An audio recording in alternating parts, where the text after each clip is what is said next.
Ndabasuhuje yemwe mbahaye nikaze tugenda tubana umunsi ku wundi tuganira ku makuru atandukanye avuga mu myidagaduro hano mu gihugu cy'u Rwanda. Nitwa Romeo Janvier, chaîne ya YouTube yitwa Amasimbi TV, niho tugenda twiganira ku makuru atandukanye abacaracara mu myidagaduro ya hano iwacu imbere mu gihugu cy'u Rwanda. Shimiye bikomeye cyane mwe dukurikira mu mpande zitandukanye zigize isi, yaba bari mu Rwanda ndetse n'abari hanze y'u Rwanda.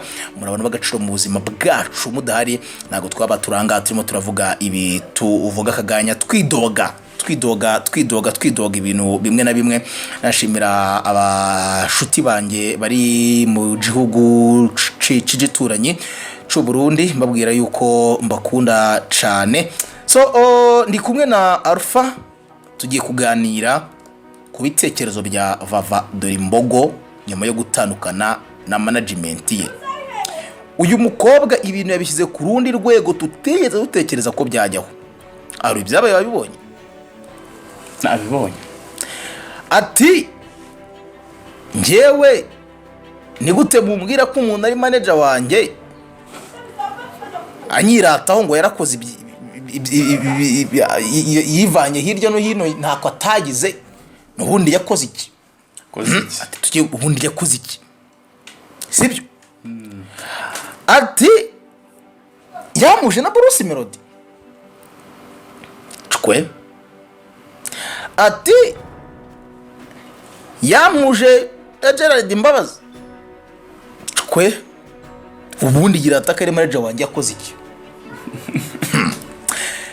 Ati kuba na yaragize kwitangaza makuru, ati nasabye urushye nkuko ni mukozi wese yarusaba. Aramuherekeza. Nabakunda gutwika ubyibuke. Ati ndahitamba manager. Sibyo? Imbogo yisobanuye. Hari abantu bafasha ibi bintu nko kwihenura, abandi bifata nk'ukuri kwinshi, ariko nagira ngo turebe uko tuyifata duhereye ku ngingo 5 tugiye kuganiraho. Iya mbere tugiye kuganira kuri management, tugiye kuganira ku mukunzi wa Vava, tugiye kuganira uruhare rwa LAILA muri promotion ya Vava. Sibyo? Tunaganire ku kintu gikomeye cyavuzwe yuko yibaga umuceri kwa LAILA akajya kuwutanga. Nabyo yabisobanuye umwana w'umushikazi nta mikino. Already Valentine uyu munsi reka kumere ku cya management nta manager afite. Nawe Video twabonye ya mbere bivuga yuko ngo Emi ari we manager we, yavuze ko yakabyifuje ariko nta manager afite. Kuvuga ko nyiri Gift Restaurant ari manager we, ati nakabyifuje ariko nta manager mfite. Valentine amaze kuba umuntu ukomeye unahenze. Valentine amaze kugeza ku mafaranga 50,000 ku muntu umutumye ngo amukoresha ikiganiro. Yavuye kuri 50,000. Yavuye kuri ve. Muradiringa mukabagaye ninga ukamutera imukanarira wagera hasi amwe Maria gushemo ati nago nabazitangaza amakuru. Yaravuye ati sinza nago nzari zitangaza amakuru. Arabizi ko ari boro mwana. Valentine nawe arabizi ko ari boro. Ati nge sinari nzitangaza amakuru ko niyo ryanyeretse abantu. Ariko ni ati rero itangaza amakuru sinaririza. Turi uvuga ngo yaranzamuye, yanzamuye mu biki. Itangaza amakuru ryo rwose hehe no kuririza. Turi kugendana. Yego. Amaze guhenda, amaze kugira kuri ibyo bihumbi 50 by'amafaranga y'u Rwanda. Management yo ntayihari. Ntayo. Already amu managing, no super manager nagari ku managing.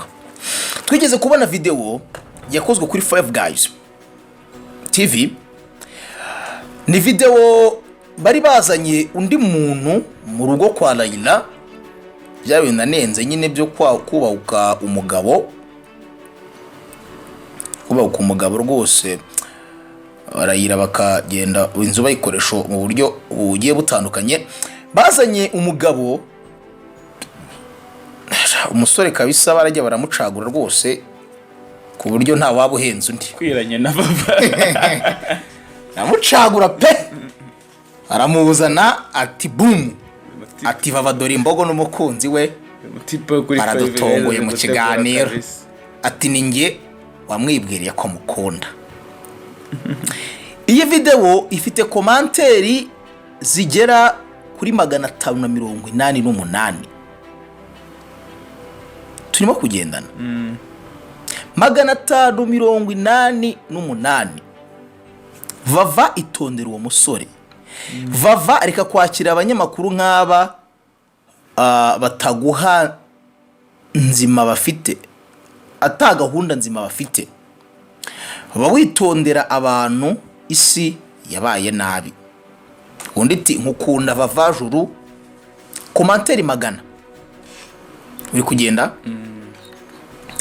Komanteri 100 ari zishimiye umusore ugiye kurongora Vava, n'izitarishimiye umusore ugiye kurongora Vava. Valentine mu kiganiro cyihariye ati nge nta mukunzi ngira, birabyara ugutwika. Turi kugendana. Bino ndaza kubitangaho igitekerezo, nagira ngo tuye tuva ku ngingo imwe tuyitanga igitekerezo tujye ku yindi. Yego. Ibi bintu Vava n'umuntu ufite abafana benshi kandi bafite amafaranga. Yego. Nimba aratubwiye mu kiganiro ko ashobora kwakira miliyoni inshuro imwe akayigabana na manager we senyisa. Bivuze ko uyu mukobwa afite akantu, afite abafana bafite akantu.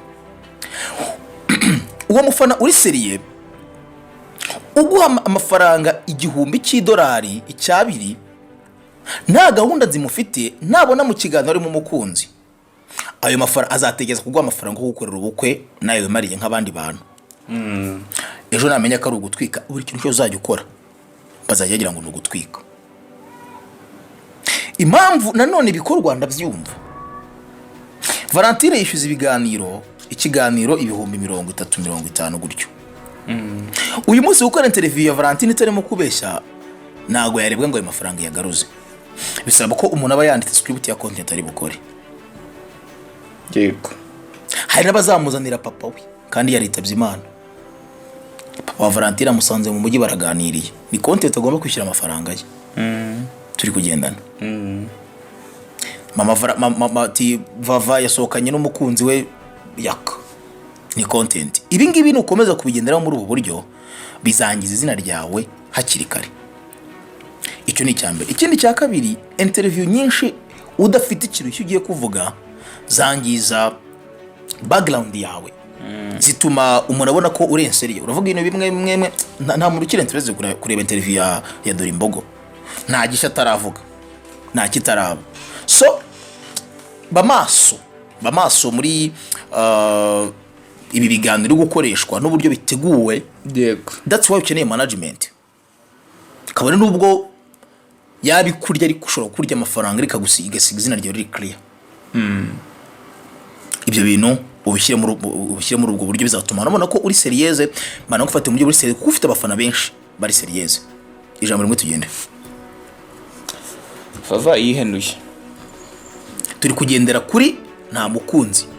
Ni step by step. Tugeze kuri nta mukunzi kubijyanye n'urukundo. Umukunzi se ubundi urabona uyu mukobwa yakunda. Atakunda se nta mutima agira. Vava ahangaha none icyo namugira inama, abantu iyo bamaze kumenyera Vava yakunzwe kubera ukuntu yasaga nk'agaragaye ateye n'agahinda. Arabura abantu bamugiraga emotion, bamuri isura ye ukuntu avuga akamwishimira. Ndakeka na ziriya nkunga niba zarazaga ubu ngubu nta nkunga ziri kuza. Nta muntu waguha inkunga muri iyi minsi. Rero niba waraje mu isura yo kugaragaza ko ufite Imana ariko unavuga ibintu bikora ku mitima y'abantu bakakugira emotion, kandi batanya gukubonana yakagukora ku mabuno, bazanye umukunzi ejo ugonyera ugasubira kuri interview ati nta mukunzi mfite, ntaguri se. So ni bitari seri n'ubundi. So reka twigire ku yindi ngingo. Numva guri murasubiramo ibyo navuze kandi nta mwanya dufite wo guta ibyo bintu. Ati LAILA ntacyo yamfashije kuko siwe wampuje na Gerard Mbabazi wanyizuriye, niba yaranampuje na Bruce Melody abimbwire. Ati LAILA, uyu LAILA twarakoranaga nkabona amafaranga tukagabana. Ati noneho nkaba ndibuze guhura n'abanyamakuru rimwe na rimwe nkibaza ukundi buve guhura n'abanyamakuru nkajya mu byombo musaba ko yazazana umukozi azana wa mwana niba umwana niba umuntu wese simbizi burimo ndakotinga amagambo ya Vava ati yamuzana akambwira ngo mva mu kiganiro ngo nyine ko gukoropa no koza ibyombo yego ati rero ibi nabaga numva ntabishobora ati ikindi cya kabiri ati Vava ati LAILA iyo umunyamakuru avaga yarambazanga maya ngahe tugahita tuyagabana ati ubwo njye kwishyura 18 kuri butike ati nabanje guhamagara umuvandimwe ndayimubwira arambaza ati ubundi gusaba kwishyura amafaranga kuri butike nkandi yego ati wumve ko na LAILA noneho ngatigeze natekereza amafaranga twagabanaga 500 mbamaye miliyoni nganohererezamo na mama n'ijana wenda avuge ngo yafashije umwana we yamfashije iki ati hari n'igihe yigeze kuza mu rugo ati yahoraga ambwira ngo ibintu byawe biramvuna ngiye kubivamo ati nkarira ati ashaka kangwa atari umuntu akoresha amafaranga ngo nongeye na kumanaginze ati LAILA ya managingaga amafaranga ntago ya managingaga ngiyewe turimo kugendana ati ya managinga amafaranga ntago ya managingaga ngiyewe anavuga ukuntu ngo Gerald Mbabazi ariwe ngo witigitiye nimero ya telefone Vava yaranabivuyemo yaramubuje kuzongera guhura n'abanyamakuru akamwihamagarira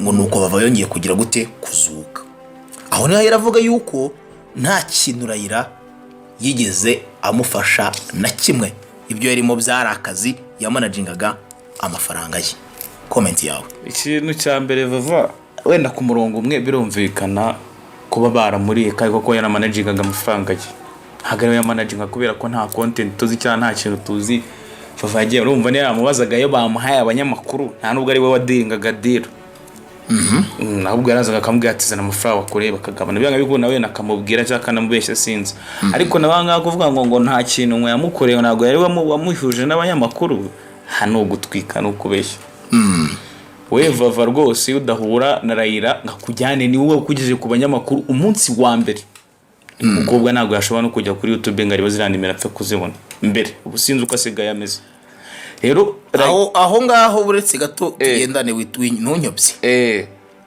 Vava ageze mu mujyi wa Kigali nkuko bivugwa yaje afite impano yo kuririmba aje gukora promotion y'umuziki yego ngo ajya kwa Bamporiki araburanirwa ajya kuri RBA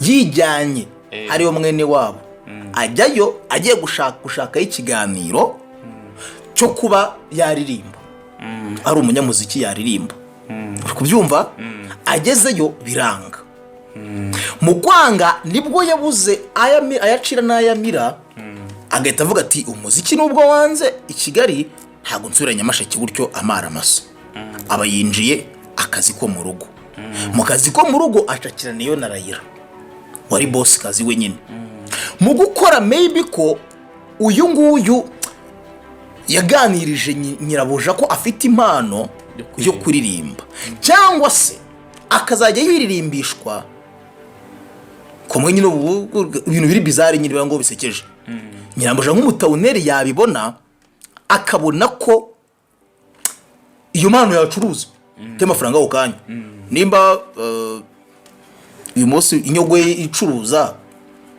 yakacuruza dore imbogo ntiyacuruza uko niko kuboko kwa LAILA kwajemo kuba stable hamwe itera ryagombaga kwakira nagira ngo mpinyuze ibyo rutangiye kuvuga ngo nago ngo Vava ari kubasha kureba nimero ngo ijyana kuri YouTube yagize n'imbaraga utagira zo kwifatira kuri RBA ari karafayiringa handi bavuga ko sibyo buretse ari karafayiringa wewe wajya kora biyo gasucceedinga ntaje navuga ikisi nuko nyije kuba atari save yarajyanye indirimbo yarajyanye kubaza wewe wajya kora biyo gasucceedinga kujya kubavugisha ze wowe nyine ugiye ku approaching RBA mfite icyo mbashyire najyaje sawa nawe yaragifite ntacyo ese arafite indirimbo kora biyo ujya ati mu nyiniri indirimbo umwumvira iki ntuzi kuririmba indirimbo ye kurusha nawe uko ayizi ntuzi kuririmba indirimbo ye kurusha nawe uko ayizi baya ni comedy nzi guziramo comedy n'urwo rwenye rwo yaragiye kujyanayo kuri RBA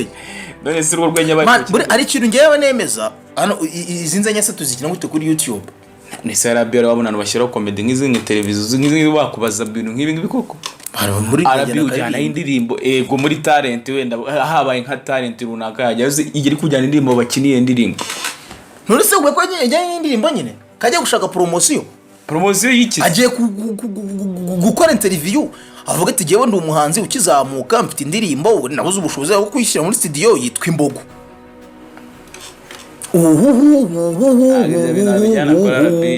ariko uziko ari televiziyo y'igihugu cyayo ari yanjye ari nge muturage ngewe wago wajya kwara kugiye kumubwira gutyo sibyo ibintu umva biba ujyana yimwe cyangwa ariko ntabwo wajya n'indirimbo ufite kuririmbira ngo ugiye kuririmba ufite impano yo kuririmba cyane rwose agiye mu hantu ze bari bafite impano neza akagiye gushaka studio ajya kubigereka mukorera uza abahanzi abanyamuziki bagiye bahosting bagiye bazamurwa no gucurangira kuri televiziyo nta ndirimbo ziri code bafite ukuntu bangana hano mu Rwanda shyira muri comment niba nawe warazamukiye mu kiganiro gutya isango ajya hosting abantu nkabo udafite indirimbo tu kaza ugakubita kapera ugacuranga niki none niyo Bosco yamama yafite indirimbo iri codinze cyenda ukoresha ingero zumvikana ya Bosco ari umucuranzi binone birakora ngo unuza abari maracuranga yacurangaga gitari yari umuririmbyi uzi no gucuranga sibyo ni ibintu bibi yari umuririmbyi uzi no gucuranga ntago yagiye mu isango ajyanywe n'impano yo gucuranga yarajyanywe n'impano yo kuririmba yego ariko abo umuririmbyi uzi no gucuranga yari codinze nta audio afite si kuri televiziyo byaciye si ku itara ryatse buri muntu wese abafite uburyo itara ry'izaka cyo ndacyemera cyane no kuba ARI yaramwinye platform niryo gena Imana ari yapanze kuko yawe ni platform maybe ko atari kuba successful nkuko yaba successful byaka kanya yego turi kugendana ni imbere muri ubwo buryo uko kwa LAILA nagira ngo biranasonaga nagira ngo nkubwire yuko yanageze nahakomeye kuruta hangaha kuruta guhamagara Janvier kuruta guhamagara unako ukeneye gutwika niyo wamuhaye fame byose afite kubyumva harimo ukuboko kwa LAILA ibyo ntago mbihakana sibyo harimo ukuboko kwa LAILA kunini pe sibyo kandi ako tugenda yaramaze amezi abiri Kigali yego umuntu ufite icyo ashaka bro aragitigita paka kigezeho sibyo yego kandi noneho wibuka ko ama YouTube y'iyi minsi yarandagaye uyu munsi buri muntu akeneye content yego nge sumamagaye ukarimba Imbogo n'imvubu numva azavamo kubedina kwanguza kugirira ushobora gusanga ahubwo na LAILA yaritambitse mu mugisha wundi muntu akaba ari uwo muntu akariho bari kuzamura akanazamukana n'uyu mwana w'umukobwa akaba yaritambitse mu mugisha we ariko nge simakana ko mu kware kurimo kunini kandi cyane nibyo yakoze bigaragarira buri muntu uwo ari we wese ati ntacyo yamfashije buriya wenda banabiziranye ko buriya twe turimo turavuga ibiri ku ruhande ko ntabwo tuzi ngo ajya kuri televiziyo bwa mbere byagenze gute buriya ni ubizi kuko yavuze ko ntacyo yamufashije buriya ni ubizi twe dukomanta ku byo tubona nyine batwerekana kereka iyo ufite amakuru yinjiramwo indani so ikindi ngira ngo dusa nk'abagana gusorezaho gatoya yiyamye LAILA kubwo abantu arimo arakoresha ngo abakozi bo mu rugo bagamije kumusebya ngo yibye umuceri ati njyewe ntago naca ku muntu ashonje natetse ngo muhime ibiryo yakubwiye ko se najyanye umuceri mubisi ngo tumve ko nagiye kugurisha umuceri narawutanze umuntu yari ashonje ndamubwiraza mu gipangu ndamwarurira ndamuha ibiryo ararya buriya abahanga bazi ko abantu ba mbere bagira urukundo bakundana ari abakene aribo bantu bagira umutima mwiza ari abakene yego niyo mpamvu bavuga yuko ijuru ari ry'abakene ngo umutunzi kwinjira mu ijuru bigoye nk'uko indogobe yakwinjira mu rushinge mu mwenge w'urushinge abatunzi ko tugatowe kuba umuntu washonje cyangwa ushonje niwe umenya urugero rw'inzara mugenzi we afite yego iki kintu kimushimiye ntaramenya nuko byagenze bwa mbere niduhura nzagukora mu ntoki vava ningirirwa amahirwe yo guhura nawe nzagukora mu ntoki kuko uri intangarugero uri n'urugero ntabwo tubizi neza ko ari ukuri erega bose n'abacuruzi bo kuri YouTube yamentioninze umuceri wa uriya mukobwa yuko ngo yaje ashaka umuceri mu rugo n'iki mudamu uraho ntabwo wahura n'umuntu mu nzira sibyo ngo mubwire ngo mu rugo mfite umuceri w'umutanzaniya nimero ya mbere uri kugura 3 ndaho guhera 800 sibyo turi kugendana we umusanga mu nzira mu approaching nanubwo n'umuntu yaza atakubuze from nowhere akubwire ngo wampaye umuceri wa make mu gipangu kwa nyokobuja dukoresha ubwenge yego higeze gutera abantu mu minsi yashize bacega mu ngo z'abantu bavuga ngo ko nshonje wampaye yego cyangwa ugahura n'umuntu ku muhanda yitsa akana kari kurira bebe ite kuri kurira umwana arashonje ntekereza ko byabaye muri ubwo buryo nk'umuntu agatekereza ati nubwo ari umuceri natetse banze no kurya kwino mwira umuceri wiriro kugira ngo tuwumenye niko mbitekereza buriya hari ukuri kwabyo kuri ku ruhande ariko ngendeye ku kiganiro wa mukobwa yatanze ngo wamubonye cyuzuyemo ibinyoma nkanagihuza n'ubusobanuro buke bwa Vava uwo murongo ndimo ndatekereza ko ntanibeshya cyane. Ibi byatumye rero abantu benshi banjama abarimo manager we LAILA, abantu benshi banjama LAILA binurimo sawa reka umwana gende niki ariko dusa nk'abagana ku musozo. Yego, inzira yari arimo mbere ari mu biganza bya LAILA n'inzira uyu munsi arimo nta muntu umufite, aho ari comfortable ni hehe? Anga ari mu nzira ye icyambere reganga ari wenyine n'amafaranga ari kubasha kuyamanaginga nta wundi muntu umuhagaze hejuru. Icyo cyambere ubu ari yigenga, ashaka arajya ashaka yabona ko na interview ari gukora nyinshi kutizo yakoraga hari kandi ari bwo bagabanaga n'undi muntu. Hano urabona umwanya wo kujya kwiga imodoka, ikintu cyiza cyane rwose, urabona umwanya ari isanzuye, ariko nanone ikibazo kirimo bavuga ko ameze natabona management nzima nta meza abiri afite kuri YouTube. Kako niba utangiye gucalenginga n'abantu kuri YouTube nawe urabizi abantu bakwanjamye iminsi mikeya kabisa.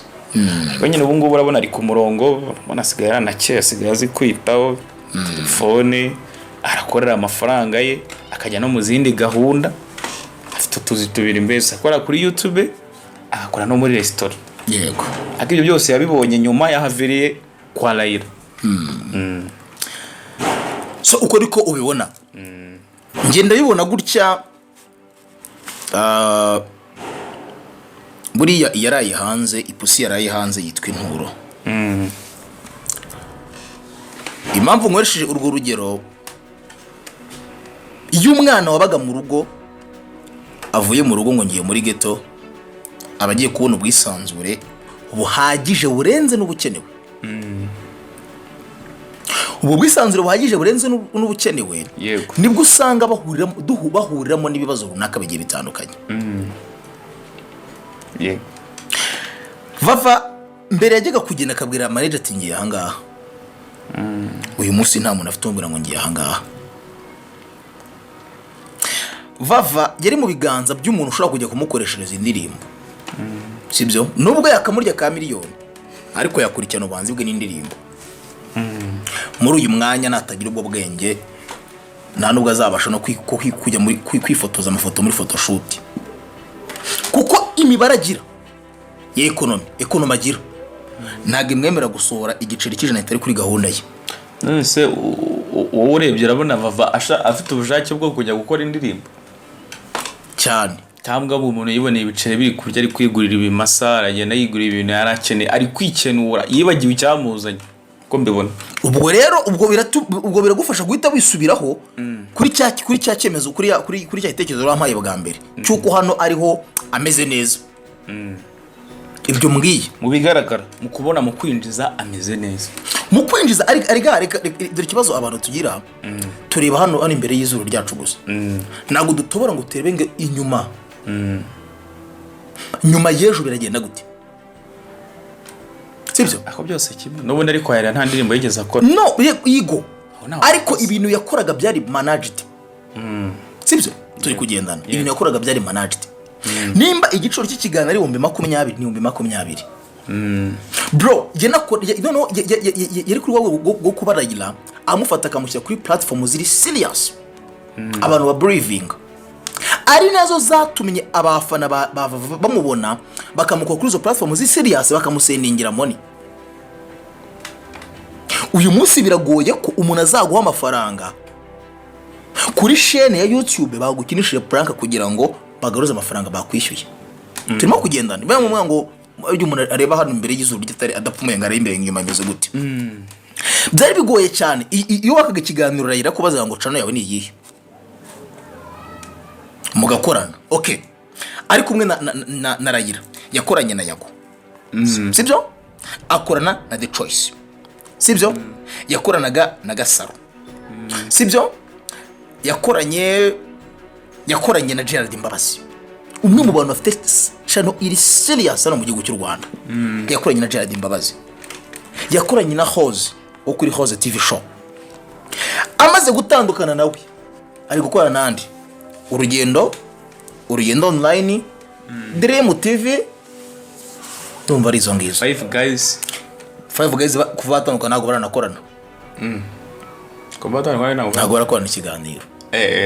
Izi eshatu ni nabonye n'abayita GTV yego niyo mushiti wanjye ndayizi sibyo. Izo eshatu izo chaîne aba audience dukorera itureba twese, ariko igira umwihariko wane igomba kureba. Even nibibazo n'umunyamakuru murabaza ngo ninde nk'ubu ngubu baramutse agiye kwa Sabi agakora interview yahita akira. Impamvu yahita akira, Sabi afite audience iri seriye y'abantu bakuru ubize babanyemuwe babelivingira mu gufasha. Sibyo turi kugendana. Uyu munsi baba bafite sako y'amacana 3 cyangwa ne yonyine ari hasi, kandi nabwo mumenyizerere nta muntu uraza kwizera iyo chaîne ya YouTube. Niba kuri biganiro bitatu turi mu cyumweru cya mbere cyo gutandukana, nibigera mu cyumweru cya gatatu twebwe abagenera ibyo biganiro tureba twe Rwanda rufite abatumaze guhaga bya bintu bimwe akora asubiramo, views zahita zimanuka. N'izi manuka ya vene yahabwaga itagera ku 10,000 zimanuka agire kuri 5 zimanuka aho uri umutumira. Kubera iki? Iri management.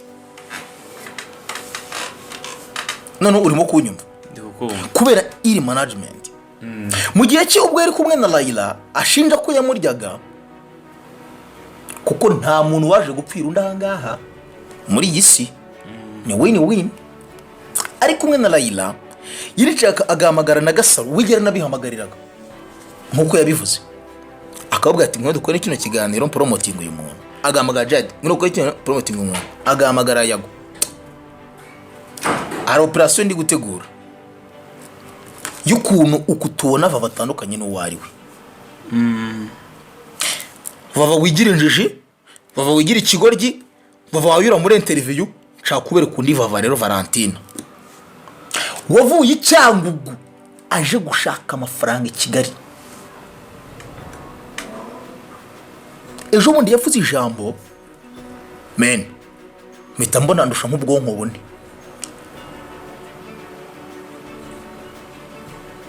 Icyo nimo ndagitegura mwana gikusanya nimurambirwe, we kora subscribe gusa nukibona uzankunda uzananyishimira. Mumbone zinyungu zako kanya mu kwezi kumwe aragayininga amafaranga, kuko uyu munsi nagara ko ibiganiro ejo bundi yakoze ibiganiro 2 umunsi umwe. I think so, yego. Ndisubaza ko yinjije 50 n'uwo munsi ukurikiyo akora ikindi cya vene ngo ni 60. It's good. No muri cyumweru urashobora gukora 120 cyangwa 140. It's good. Ariko bikuye muri bandi bamwe bari hasi nyine, bamwe bigoye ko bizera amafaranga yabo urayabona, ariko amwe yakuzanye ko yabona biragoranye cyane. gira inama Vava, twite tuva n'aha ngaha tuhe umwanya abadukurikiye batanga ibitekerezo nabo. Vava rero Valentine inama nakugira, ugomba kumenya ko abantu bakwizereye ko ushaka gukora indirimbo uri umuhanzi. Bamwizereye ko bamwizeye ko bamubonye impano y'umuhanzi, naje ari umuhanzi. Nyuma nyine bavuga amagambo asobanutse nawe. Ikintu ugomba gukora, ugomba kugaragariza abantu ko aho wavuye muri management mbi ufite ikintu wahinduye. Kuko ntabwo uzajya kuri YouTube tubwire ngo Raila yarandyaga, Raila nyine ubu ntabwo ari gukora indirimbo. Abanyarwanda twiteguye kumva indirimbo ya Vava, dukeneye kubona clip ya Vava kandi amafaranga uri kuyabona. Yego. Indirimbo yitwa Iroma, no wa mutipe yarayikoze arya mwitandera Emi yarayikoze Iroma, wasigaye amashusho yayo barayirilizinga. Ikingenzi naga indirimbo, ikingenzi no kumenya ngo ndashaka iki, shaka iki nakibona mu buryo kuba umuhanzi. Ariko yego, shaka umunyabiganiro, shaka umuhanzi. Yego.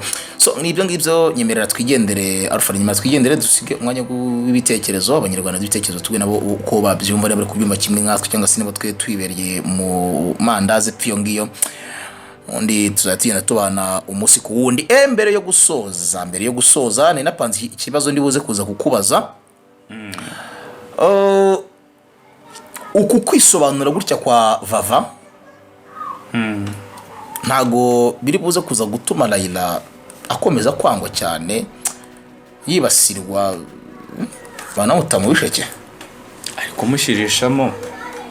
Kandi Vava rwose nawe niyo umuntu yaba yakuriye mwakoranye dira y'amafaranga, hano ubwo yakwibye yikumya guteza umuntu. Urumva kwanza niba yaravuze ngo umuceri waribwe, kongera agakora ku mitima y'abantu akerekana ko yarafashije umuntu wari ushonje, ibyo biratuma Raila ari kugaragara nabi cyane mu bantu. Ahubwo rekeraho kuvuga amabanga yawe n'uwahoze ari mabuja wawe mu rugo, kandi nabyo ntabwo ari byiza kuvuga n'ibintu byo mu rugo. Uvuga ngo nishyure umuntu isibira ko ari ibanga ryo mu rugo, ni nk'umugore ugenda akavuga amabanga y'umugabo. Yamaze kuriganira ibiri kasi cyaka ndakibona kuri Dream TV kandi bisa yambaye kimwe. Baba rwose ubuhage we uyubwe, rekeraho ngaho Raila nawe mureke. So ngibyo uko bigize gutya bikaba binahagaze. Ubwo Raila mu mabarire namwe abafana mwe muta mu ntambwe 18 ntigeze aritite nabonye ngo ari nabashaka kumufungisha, gufungisha nabonye kuri Gasaroti gufungisha Laila ati yari amafaranga ya DORE IMBOGO ngari mara yishimishamo. Ariko nta kosa kuranirwanye, mbona nta kosa nimwe rega yakoze man. Niba turacuruza bro, turacuruza iki dutunze, turacuruza ibintu byose. Raila nawe yarafite akazi, yabaga yatakazi kajya ku murongo yatakaye akazi kujya ku mafaranga yinjiye, kaza kureba hanzwe ko Imana yagize gutya ikayimanuye imari mu rugo rwe. Subwewe ni mano Imana yitangiye.